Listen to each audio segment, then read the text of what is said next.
न्यायपालिका पे भरोसा रखना चाहिए और केस है तो सभी लोगों को जाते हैं और जाना चाहिए। इसमें क्या है, इसमें भी आप सही है तो आपको जाना चाहिए। और जैसे हमारे पर भी चुनाव आयोग का केस था तो मैं भी गया, तो एक प्रक्रिया है और इसमें मुझे लगता है डरना नहीं। विकासशील इंसान पार्टी वीआईपी के प्रमुख और बिहार के पूर्व मंत्री मुकेश सहनी ने कांग्रेस के वरिष्ठ नेता राहुल गांधी की लोकसभा सदस्यता रद्द किए जाने पर नाराजगी जताई है।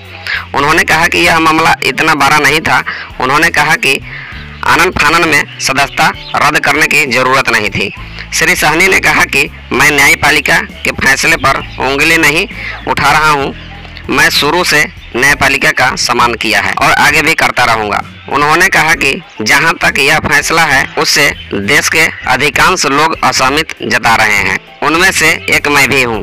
उन्होंने कहा कि यह मामला इतना बड़ा नहीं था। अदालत द्वारा 2 साल की सजा सुनाने के बाद आनन फानन में 12 घंटे के अंदर जिस तरह से लोकसभा की सदस्यता रद्द कर दी गई उसकी जरूरत नहीं थी, थोड़ा इंतजार करना चाहिए था। उन्होंने कहा जिस बयान को लेकर सजा सुनाई गई है वैसे बयान चुनाव के समय हजारों नेता बोलते हैं। उन्होंने हालांकि यह भी कहा कि मुझे न्याय प्रक्रिया पर पूरा विश्वास है और पूरी संभावनाएं हैं कि ऊपरी अदालत में जाने के बाद निश्चित रूप से सेट हो जाएगा। बाकी आप देखिए इस वीडियो में मुकेश सहनी जी क्या बोले। ठीक है, न्यायपालिका पे भरोसा रखना चाहिए और केस है तो सभी लोगों को जाते हैं और जाना चाहिए। इसमें क्या है, इसमें भी आप सही है तो आपको जाना चाहिए। और जैसे हमारे पर भी चुनाव आयोग का केस था तो मैं भी गया, तो एक प्रक्रिया है और इसमें मुझे लगता है डरना नहीं चाहिए।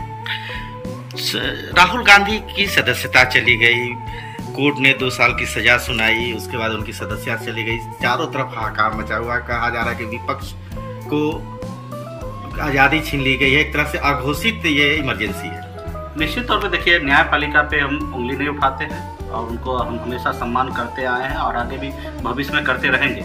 लेकिन जिस तरीके से अभी हुआ है इस पर निश्चित तौर पे ये जो जजमेंट है इससे पूरे देश में अगर मैक्सिमम लोग से बात कीजिएगा असहमति जताएंगे। उसमें से मैं भी एक व्यक्ति हूँ कि ये मामला बहुत बड़ा नहीं था और इस मामला को लेके मैक्सिमम जिस तरीके से 2 साल का सजा दे दिया गया और 12 घंटे आनन फानन में सदस्यता रद्द कर दिया गया, मुझे लगता है कि इसकी आवश्यकता नहीं था और इसके लिए आपको इंतजार थोड़ा सा करना चाहिए। उनको भी आगे बात को रखने की बात है। और जो मैंने स्टेटमेंट सुना जिसके कारण उनको सजा हुआ, इस तरीके तो हजारों नेता इस तरीके का स्टेटमेंट देते हैं चुनाव के समय में और दिए हैं। तो इसके ऊपर मतलब मुझे नहीं लगता कि इस तरीके से देश के इतने बड़े नेता के साथ इस तरीके से करना चाहिए। और मुझे लगता है कि न्यायपालिका पे अभी भी मुझे भरोसा है। जैसे ऊपरी अदालत में जाएंगे मुझे लगता है कि इसको स्टे होना निश्चित तौर पर होंगे।